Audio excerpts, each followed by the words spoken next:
As you read in my thumbnail, I asked the question, what's the reason for life?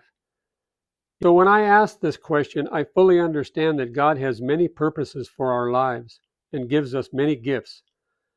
But I'm asking the question in the context of what was the primary reason for life. Like, why did God decide one day that I'm going to make a man from the dust and I'm going to breathe life and a soul into him? Just why did he do that? That's the question. What was the chief reason, the principal reason, the original numero uno reason? What's the meaning of life, Jordan Peterson? We've defined it many, many times throughout this conversation. The adventure along the route, man. And I would say, where's that adventure to be found? In faith? What's the faith? The highest value is love, and truth is its handmaiden. You're going to find the meaning of your life in adventure. And when you don't do what's right, your conscience tortures you. Okay, here we go. Lex Friedman asked psychologist Jordan Peterson, what's the meaning of life? And Jordan said that adventure is the meaning of life. In the other video, Mr. Peterson said that you can find the meaning of your life in adventure. So we hear him say the meaning of life is adventure, and we hear him say that you will find the meaning of your life in adventure.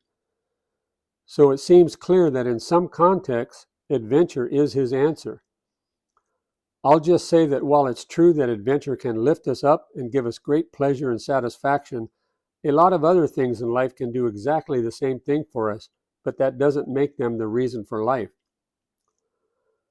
We can have an adventure for ourselves, or as part of our relationship with God, we can go on an adventure for Him, which may serve His purpose, produce ethical outcomes and good works, which in turn can provide some meaning in our lives. But in my mind, adventure is still something that we pursue in life. It wasn't the primary reason for life. Jordan mentioned several truthful things, something about conscience, reality, and some other things, but I never heard him say anything at all that was relevant to the question. So I see adventure as a pursuit of something, or an experience that comes out of something, or maybe it can be something else, I don't know. But for me, adventure in itself is certainly not the reason for life. So let's go see what Sam Harris had to say about the meaning of life. Let me ask you the last question. Without any serving it up, without any explanation, what is the meaning of life?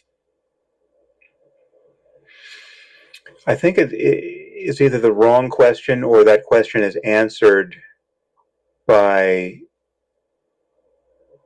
paying sufficient attention to any present moment such that there's no basis upon which to pose that question. It's not answered in the usual way. It's not a matter of having more information.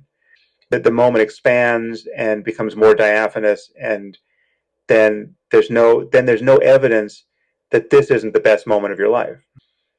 It doesn't have to be pulling all the reins and levers of pleasure. It's not like, this tastes like chocolate. This is the most chocolatey moment of my life. No, it's just the sense data don't have to change, but the sense that there is some kind of basis for doubt about the rightness of being in the world in this moment, that can evaporate when you pay attention. And the meaning of life for me is to live in that mode more and more, and to, whenever I notice I'm not in that mode, to recognize it and return. So we hear both of these men describing good experiences here on earth as the meaning of life. But again, experiences or fulfilling moments in themselves can never be the primary reason for life in my mind. So now on to my 20-word answer to the reason for life. Okay, here's my 20-word answer for the reason for life. God created us in His own image to have a loving, eternal relationship with Him and to glorify Him forever. There it is. That's it. Now I'll try to comment briefly.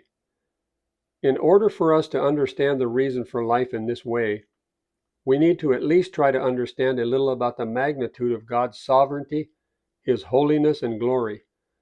And we don't need a 160-point IQ to explore these things.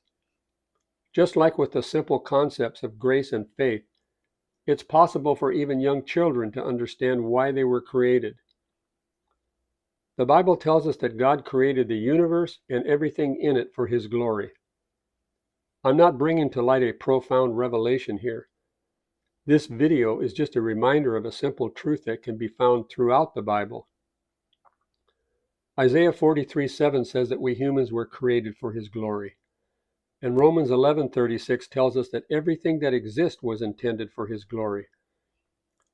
God had relationships from the beginning in the Trinity. He didn't need more relationships to be God, but He obviously wanted more. He created the first man. We have a need and desire for relationships with others, but so many are unaware of their need for a relationship with God.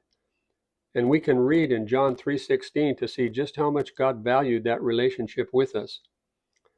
Okay, thanks for watching, and God bless you. The familiar verse John 3:16 is very telling of a broken relationship with God and just how far God was willing to go to restore His relationship with us.